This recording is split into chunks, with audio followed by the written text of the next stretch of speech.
Նվազագույնը իհարկե Իսրայելը ցանկանում է, որպեսզի չլինի այս Իրանը եւ այս իշխանությամբ նկատի ունեք։ Այս իշխանությամբ, այս կարգով, այս քաղաքականությամբ Նեթանյահուի համար այս մեծ իրարանցումը, աղմուկը, այս պատերազմական իրավիճակն է, որ քաղաքական որոշակի երկարակեցության գրավական է, քայքայված, մասնատված, քաոսի բերված Իրանը ձեռնտու չէ ավելի խոշոր խաղացողներին եւ ռեգիոնալ խաղացողներին։ Ըստ ամենանի ստացել են Թրամփի հավանությունը առնվազն հարված հասցնելու, Թրամփը ըստիս այդուհանդերձ փորձում է դիմակայել դրա առավել մեծ ծավալմանը։ Պուտինը կարծում եմ դեմ կլինի, որպեսզի Թրամփը տապալվի ամբողջապես Միացյալ Նահանգներում, եւ ըստ այդմ մեծ հավանականությամբ կփորձի օժանդակել այս կոնֆլիկտի, այսպես ասենք, ծավալում թույլ չտալու։ Եթե շարունակվի այս ռեժիմով, ես կարծում եմ շահառու են շատերը։ Դադարեցման։ Չէ, շարունակության։ Եթե այս ռեժիմով է շարունակվում, այսինքն կառավարելի ծավալներով։ Ես կարծում եմ Իրանին հաղթելը հեշտ չէ, հարվածների այդ հզորությունը դա միայն Իսրայելի հզորությունը չէ։ Իրանն էլ համարում են, որ մենակ չէ, այսինքն այստեղ ոչ մեկը թերևս մենակ չէ։ Եթե մնան մենակ, ապա ես կարծում եմ իհարկե Իրանը զուտ իր ծավալներով, հզորությամբ եւ այլն Իսրայելի այդ փոքր Իսրայելի հարցերը կարող է եւ լուծել հենց միայն այդ հրթիռային անձրևով։ Հայաստանի արձագանքի մասով իհարկե կարծում եմ տրամաբանական էր, որ այդպես պետք է լիներ, հաշվի առնելով Իրանի նշանակությունը առաջին հերթին։ Իսրայել-Իրան փոխադարձ հարվածներին զուգահեռ ոչ պակաս թեժ մարտեր են ինֆորմացիոն դաշտում, իրական շիլաշփոթ։ Ընդ որում, թե կողմերի նպատակների, թե հաղթանակի շանսերի եւ միմյանց հասցված վնասների չափի մասին։ Բարև ձեզ, Արկադի Գրիգորյանն եմ, Կիզակետում այսօր կփորձենք բարդ ու խճճված բաների մասին ավելի պարզ խոսել։ Քաղաքական մեկնաբան Հակոբ Բադալյան, բարի գալուց Կիզակետ։ Բարև ձեզ։ Շնորհակալ եմ հրավերն ընդունելու համար, պարոն Բադալյան, այսպես, սկսենք ամենաթերևս կարևորից, կամ ով ինչ է ուզում այս մինի պատերազմում, եթե այդպես կոչենք դրան, այդպես անենք։ Իրանի արտգործնախարարն ասաց միջուկային զենք չենք ուզում, պատրաստ ենք բանակցել, բայց չենք հրաժարվի միջուկային ծրագրից։ Այդ դեպքում ինչ է ուզում Իսրայելը, ինչու է հարվածում, այսինքն նրանց ինչ է պետք, որ Իրան չլինի, Իրանը բաժանված ու թույլ լինի, թե այս ռեժիմով Իրանը չլինի, ինչ որ իշխում է հիմա Իրանում։ Շնորհակալություն հրավերի համար։ Կարծում եմ նվազագույնը իհարկե Իսրայելը ցանկանում է, որպեսզի չլինի այս Իրանը եւ այս իշխանությամբ նկատի ունեք։ Այս իշխանությամբ, այս կարգով, այս քաղաքականությամբ եւ վերադառնա այն Իրանի ժամանակը, երբ օրինակ Մոսադի ղեկավարը կարող էր պաշտոնական միջոցառումներին մասնակցել Թեհրանում, Թեհրանի ղեկավարության հետ մոտ լինել եւ այլն։ Շահի ժամանակը, այո։ Մոտարապես վերադառնան այդպիսի ժամանակներ, այդպիսի Իրանի հետ գործ ունենան։ Լայն իմաստով իհարկե այստեղ Իսրայելի խնդիրը ըստիս ոչ այնքան հետեւյալն է, որ միջուկային Իրանը կարող է ոչնչացնել Իսրայելը, այլ որ միջուկային Իրանը էապես փոխելու է ռեգիոնը եւ ուժերի բալանսը, եւ դա բերելու է Իսրայելի քաղաքական կշռի, ռազմաքաղաքական կշռի նվազման, այսինքն այստեղ առաջանալու է մի այնպիսի բալանս, որի պարագայում այլևս չի լինելու նախկին Իսրայելը, եւ որpիսի մնա նախկին Իսրայելը, եթե պայմանական ասենք, ըստիս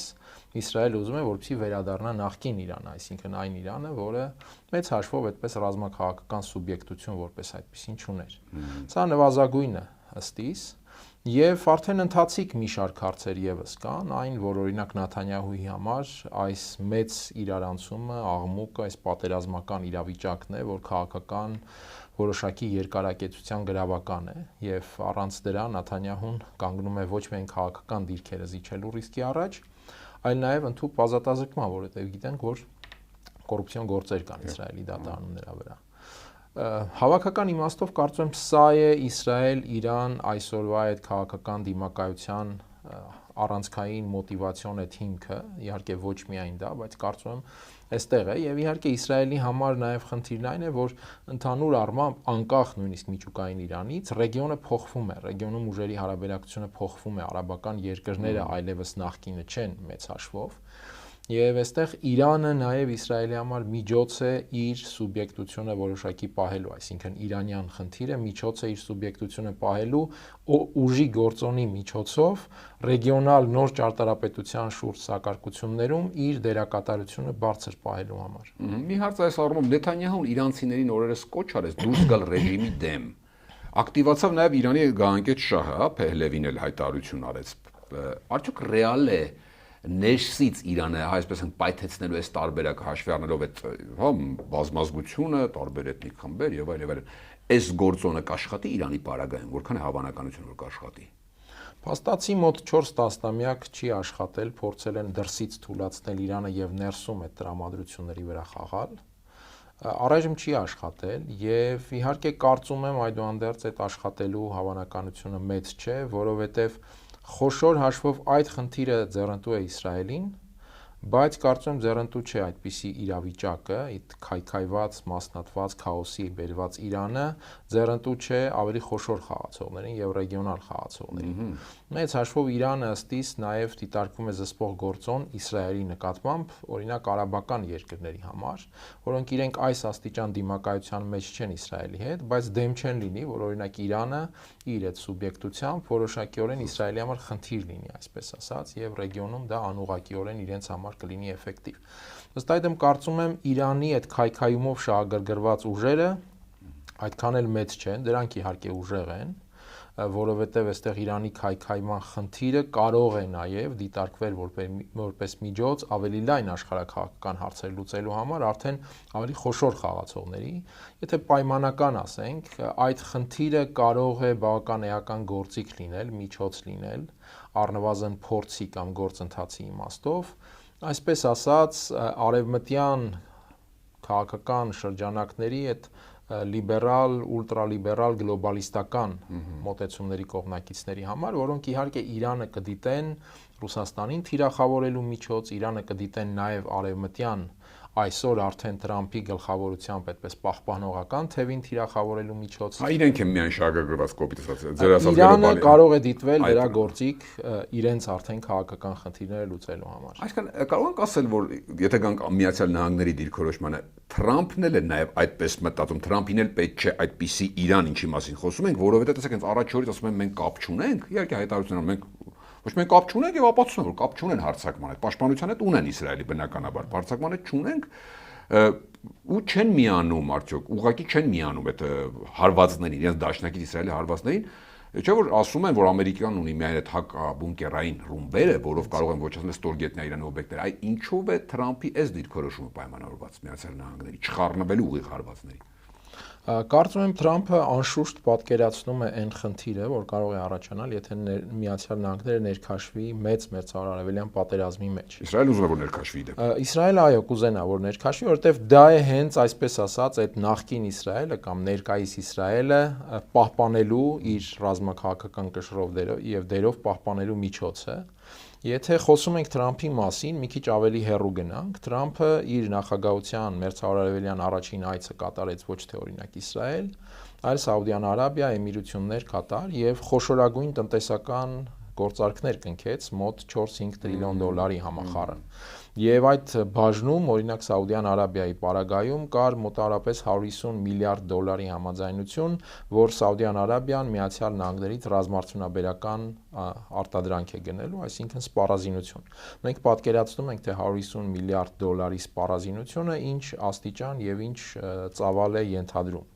Եվ նաև տնտեսական հսկայական գործարքները, սրանք ամբողջը ուժային բալանս փոխելու այդ միտումներն են, ինչի մասին խոսեցի։ Եվ բնականաբար Իսրայելին սա անհանգստացնում է, այսինքն Միացյալ Նահանգները չի գնում Իսրայելի հետ, այսպես ասենք, բաց հակադրության, հարաբերությունը վերանայման եւ այլն, բայց այդտեղ կան բավական նուրբ նշաններ։ Հատկանշական էր այն, որ հենց Նաթանյահուն Թրամփի այդ արաբական այցի օրերին մեկնարկին հայտարարում էր, որ գուցե Իսրայելի համար ժամանակն է հրաժարվել Միացյալ Նահանգների աջակցությունից, այսինքն մտածել, որ այդ աջակցությունը կարող է ենթադրենք չլինել այն արաբական աշխարհի հանդեպ իրավիճակի փոփոխության հանդեպ բնականաբար գիտակցում, այսինքն հասկանում են ուժերի բալանսը փոխվում է, իրենք կարող են իրենց նշանակությունը կորցնել Միացյալ Նահանգների համար, այլ տրամաբանությամբ կառուցվի հարաբերություն եւ իրենք հաշվի նստեն օրինակ արաբական երկրների հետ, նույն Սաուդյան Արաբիայի հետ եւ այլն, այսինքն այս ամեն ինչը բնական է առաջացնում է իրենց մոտ այդ հակազդեցությունը եւ այստեղ կա նաեւ մյուս հարց է, այդ արաբական հսկա փաթեթը տնտեսական, դա կարող է նաեւ ուժերի հարաբերակցություն փոխել Միացյալ Նահանգներում, որովհետեւ այնտեղ խոսք է գնում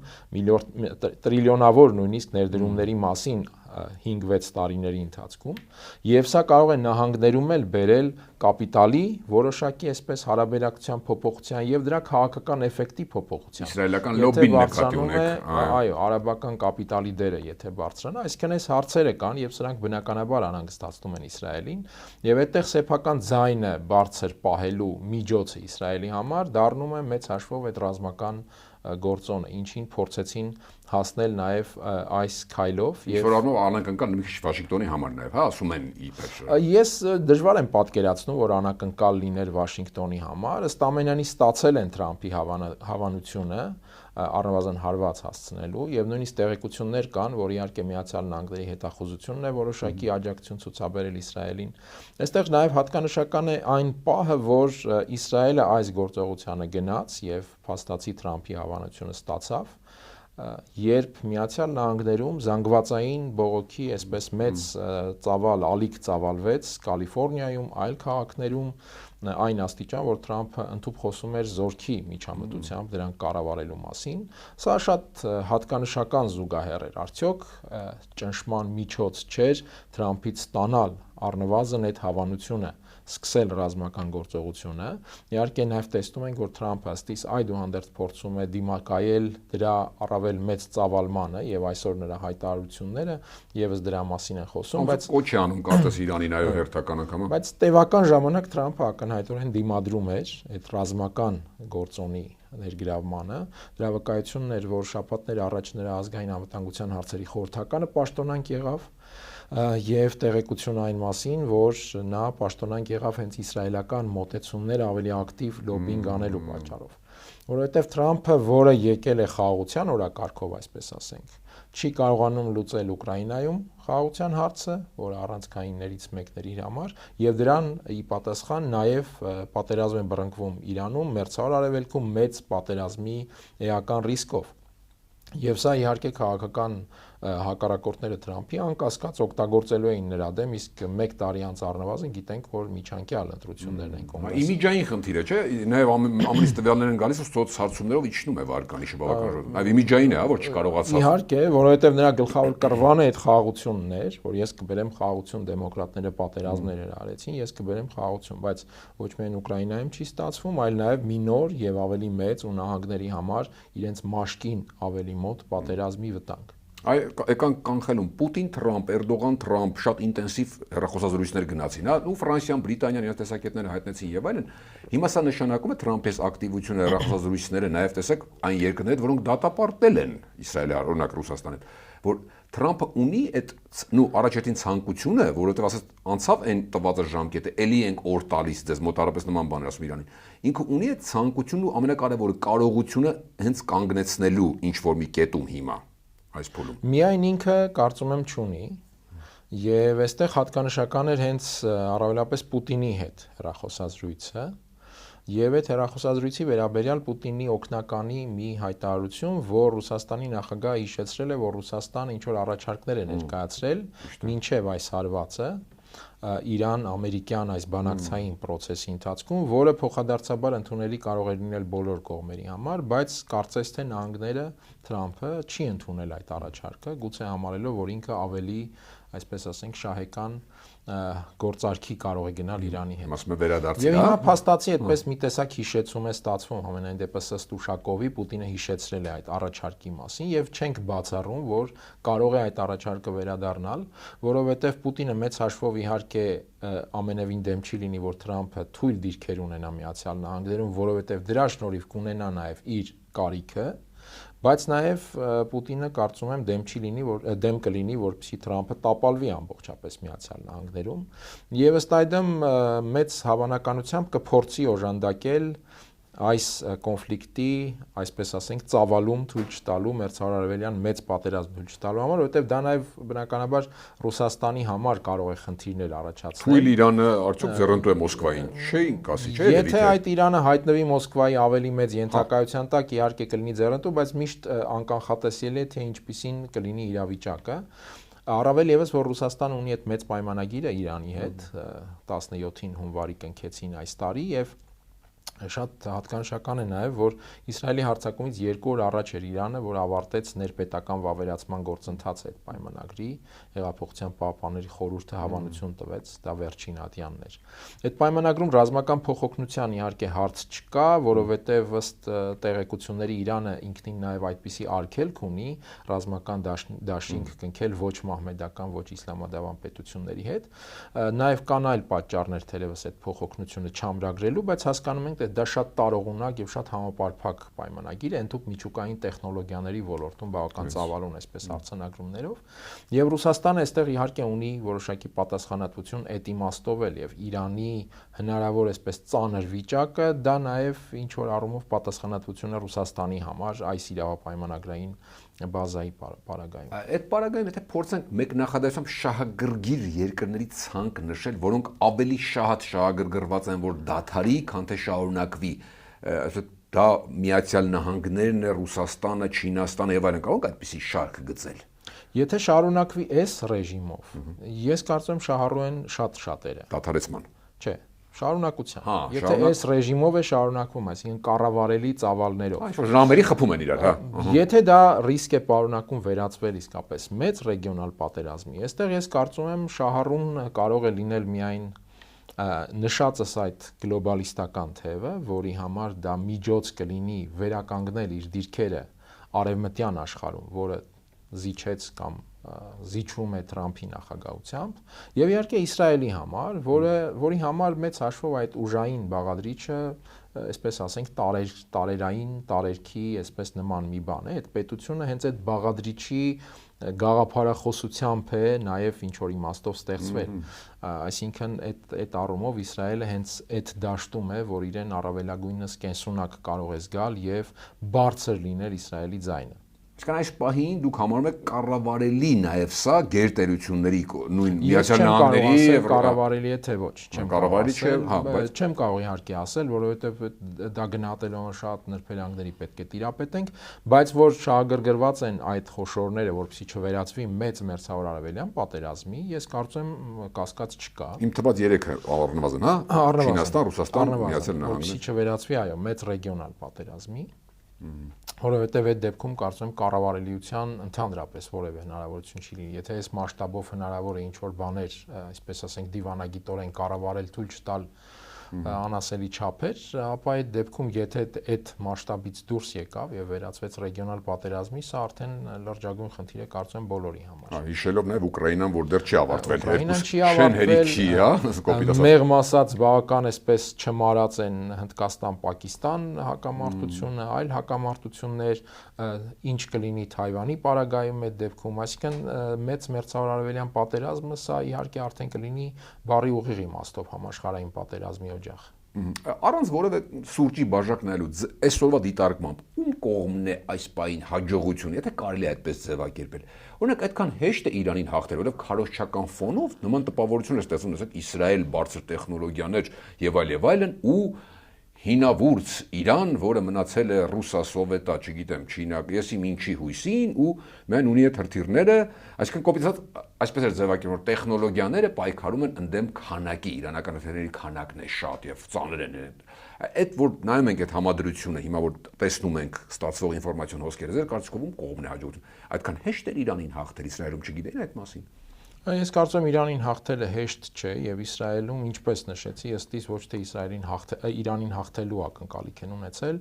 այլ այդ հնարավորինս մեծ հրդեհ առաջացնելու, որովհետեւ այդ հրդեհի մեջ արդեն իրենք կարողանան նաեւ լուծել իրենց հարցերը։ Այդտեղ են տեսնում իրենց հարցերը ավելի արդյունավետ լուծելու իրենց հնարավորությունը։ Իսրայելը անշուշտ շատ արդիական եւ չափազանց պատրաստված բոլոր իմաստներով այդ ազգ-բանակ կոնցեպցիայով, ընդհանրապես պետական էֆեկտիվության կոնցեպցիայով օրինակելի իհարկե պետություն է իր բոլոր թերություններով հանդերձ, պետք չէ ոչ իդեալականացնել, բայց որ օրինակելի է դա անկասկած։ Բայց նաեւ այստեղ պետք է հասկանալ, որ այս հարվածների այդ հզորությունը դա միայն Իսրայելի հզորությունը չէ, այսինքն այդ նույն ամերիկյան որոշակի հետախուզական օժանդակությունը, հոբ համակարգի առումով օժանդակություն է, դրանք բնականաբար էական նշանակություն ունեն Իսրայելի դիմաց։ Չէ, տարբերություն Իրանի, հա։ Այո, այսինքն այդ իմաստով Իրանն էլ համարում են, որ մենակ չէ, այսինքն այստեղ ոչ մեկը թերևս մենակ չէ։ Պարզապես այստեղ չկա իսկապես մեկը մյուսին հաղթելու ունակ կողմ։ Եթե մնան մենակ, ապա ես կարծում եմ իհարկե Իրանը զուտ իր ծավալներով, հզորությամբ եւ այլն Իսրայելի այդ փոքր Իսրայելի հարցերը կարող է եւ լուծել հենց միայն այդ հրթիռային անձրևով, եթե Իսրայելը մնա իսկապես մենակ։ Հա, ավելի երկար ձգվի։ Այսինքն երկար վազքի ժամանակ Իրանի շանսերն են բարձրանում։ Իրանի քաշային կատեգորիան անշուշտ աշխատելու է, որովհետեւ մենք իհարկե խոսում ենք Իսրայելի արդիականացվածության եւ այլնի մասին, բայց պատկերացնենք Իրանն էլ մոտ 40 տարի գտնվելով խստագույն պատժամիջոցների ներքո, այսօր օրինակ ունի հիպերձայնային հրթիռներ, որոնք դեռևս փորձարկման փուլում են օրինակ Միացյալ Նահանգներում։ Այսինքն այս հանգամանքները կան։ Իհարկե Իրանի տնտեսությունը շատ թույլ է այդ պատժամիջոցները իր ազդեցությունը թողել են։ Իհարկե Իրանում կա այդ բազմազգ լինելու ըստ էության այդ կայսրության խնդիրը, եւ սա անշուշտ Իրանի կառուցվածքից ելնելով նրան դարձնում է առավել խոցելի։ Օրինակ Իսրայելը այդ կոմպակտ կառավարման տեսանկյունից առավել դյուրին խնդիրներ է լուծում։ Համ փոքր է, համ մոնոէթնիկ է։ Իրանի պարագայում այո, այստեղ այդ Իրանի ներսում տարբեր անջատական աշխատանքներ կատարել է, հետախուզական ներթափանցումներ եւ այլն, սրանք ավելի այսպես պարարտ միջավայր ունեն։ Սա ոչ թե արդարացնելու համար, որովհետեւ Իրանը այդ տեսանկյունից ակնհայտորեն ձախողվել է, այս հարվածները ցույց տվեցին։ Որովհետև մի կողմ եթե թողնենք այդ քարոզչական էֆեկտը, որտեղ Իսրայելը գուցե ավելի լավ է աշխատում, որովհետև մեծ մեդիաների ահագին մասը աշխատում է, բայց Իրանի ռազմական ղեկավարության այսպես մի հսկա մաս գլխատվել է եւ սա իմիջային լրջագույն հարված է։ Եվ այս առումով Իսրայելի առավելությունը անկասկած է։ Հիմա հարվածների տեսանկյունից ինչքան են վնասել Իրանին, Իրանը ինչքան է վնասել Իսրայելին, այստեղ կարծում եմ հիմնականում այսպես քարոզչական տիրույթում է։ Մեկը հակված է իր վնասները նվազեցնել, հակառակորդինը չափազանցնել եւ հակառակը, դրա համար առայժմ այդ վնասների առումով ձեռնպահ մնամ գնահատականից։ Լավ, ավարտենք վերջին մասը մեզնով, հա, Հայաստանի արտգործնախարարությունն ու Փաշինյանը անսովոր իդեպ Փաշինյանական Հայաստանի համար օպերատիվ արձագանքեցին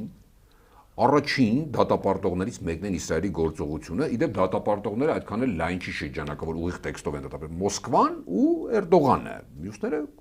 երկկողմ կոչել են ուղիղ տեքստով։ Մենք էինք նաև միացանք դրան։ Արդյոք ճիշտ էր Երևանի նման հրատապ արձագանքը, թե պետք է ինչ-որ սպասել, պաուզա պայելն ու մեր երկրի հաշվի առնելով ինչ երկիր է, ինչ է տալիս մեզ այդ արձագանքը ու հենց այդ որակի արձագանքը։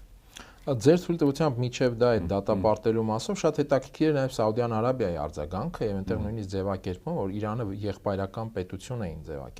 բնորոշում։ Սա այն դեպքում, երբ մոտ 3-4 տարի առաջ անգամ հակամարտության մեջ էին Իրանի, հետո Չինաստանի օգնությամբ իհարկե դա տեղի ունեցավ։ Այսինքն այստեղ սաուդների արձագանքն էլ հետաքրքրության արժանի էր։ Հայաստանի արձագանքի մասով իհարկե կարծում եմ տրամաբանական էր, որ այդպես պետք է լիներ, հաշվի առնելով Իրանի նշանակությունը առաջին հերթին, որովհետև Իրանը այսօր մեր անվտանգային միջավայրում էական դերակատարում ունի Հայաստանի համար նաև ռիսկերի կառավարության տեսանկյունից։ Եվ այստեղ եթե Իրանը ներգրավում է այլ ուղղությամբ մեծ ռազմական էսկալացիայի մեջ, դա կարող է թույլատրել մեր ուղղությամբ Իրանի աշխատանքի, գործողությունների, ուշադրության եւ այլնի աստիճանը, Շունիկը վտանգելու տեսակետի կողմնակիցն եք դուք։ Ընդհանրապես այո, Հայաստանի այդ անվտանգային միջավայրում բնականաբար առաջին հարվածը կարող է լինել Շունիկին, այսինքն այդ ռիսկերը առաջանում են եւ Երևանի արձագանքը այդ տեսանկյունից իհարկե օրինաչափ էր եւ պետք է լիներ արագ եւ իսկապես այդպիսի արձագանք, առավել եւս որ մենք գիտենք Իսրայելը այս գոտին դիտարկում է որպես Իրանի դեմ, եթե պայմանական ասենք երկրորդ ճակատի հնարավորություն, Իրանի հանդեպ ճնշման եւ նույնիսկ անմիջական գործողությունների հնարավորություն։ Հիմա տարբեր չհաստատված աղբյուրներից եղան տեղեկություններ, որ անգամ այդ հյուսիսային մասի օբյեկտներին Իսրայելը այդ թիրախավորումը իրականացրել է հենց Ադրբեջանի տարածքում իր հենակետերից։ Հա, Շունիկին մոտ հատվածն է դա, չէ՞, հենց սահմանակից։ Դրանց մեծ մասը ըստ լավատեղյակ աղբյուրների գտնվում են Ադրբեջանի այդ օկուպացրած տարածքներում, պատերազմի հետևանքով իր վերահսկողության տակ անցած, եւ այստեղ իհարկե կրկնեմ հաստատված չեն այդ տեղեկությունները, բայց որ առնվազն այդտեղից հետախուզական, այսպես նավիգացիոն եւ այլ աշխատանքներ Իսրայելը կատարում է, սա անկասկած է եւ հատկանշական էր այդ Արախչի Բայրամով հեռախոսազրույցի ընթացքում Բայրամովի հայտարարությունը, որ հավաստիացրել էր, որ Ադրբեջանը չի տրամադրի իր տարածքը, իհարկե ես չեմ կարծում, որ միայն հավաստիացումը դա արդեն երաշխիք է, որ չտրամադրի, բայց սա ցույց է տալիս, որ թեման, խոսակցությունը գնացել է, այսինքն Իրանը այդ հարցը բարձրացրել է Ադրբեջանի առաջ, եւ Ադրբեջանի արձագանքը եղել է, հիմա համոզել են թե ոչ, սա արդեն այլ հարց է։ Այս համատեքստում է Երևանի մտահոգությունը իհարկե, եւ այդ տեսանկյունից կարծում եմ արձագանքը տրամաբանական էր։ Այսինքն եթե խոսանք ավելի մի քիչ ավելի խտացված գույներով սցենարել կամ վերլուծական դաշտում, որ այդ Իրանի թուլացումը ոչ միայն Իսրայելը կօգտագործի մեր նշած հատվածները որպես պլազդարան, այլ ուղղակի Ադրբեջանի եւ Թուրքիայի համատեղ կամ մենակ մեկի ձեռքերը ավելի կազատի լոկալ ներխուժմամբ ինչ որ սյունիքյան հարց լուծելու միջանցքային եւ այլ այդ վտանգը կա թե ճիշտ հակառակը հիմա Իրանը որ ավելի է զգոնացել այս փուլում այդ վտանգը ավելի հեռացել է։ Ես կարծում եմ այդ վտանգը եղել է նույնիսկ մինչև այդ, այսինքն եթե անգամ չկար Իրանի հանդեպ այս գործողությունը, ես կարծում եմ այդ վտանգը կար, որովհետև մենք նաև չպետք է Իրանի դերը գերա գնահատենք։ Իրանը շատ մեծ դեր ունի, անշուշտ, բայց դա բացարձակ երաշխիք չէ։ Երաշխիքները այսօր անվտանգային միջավայրի կառավարման այսպես խճանկարային սկզբունքով են։ Ես բազմիցս խոսում եմ այս մասին, որ տևական ժամանակ է այլ տարբերակ չկա խճանկարային սկզբունքով կառուցել այդպես կառավարման մեխանիզմ։ Վաշինգտոնն էլ է, Իրանն էլ է, հա, օրինակ։ Պեկինն էլ, չգիտեմ, Բրյուսելն էլ, Փարիզն էլ, գործնականում բոլոր խաղացողները, որոնք իսկապես ունեն էական շահեր, Մոսկվա եւ այլն։ Իրանը անշուշտ չափազանց մեծ եւ էական դեր ուներ այդ իմաստով շահերի նաև տեսանկյունից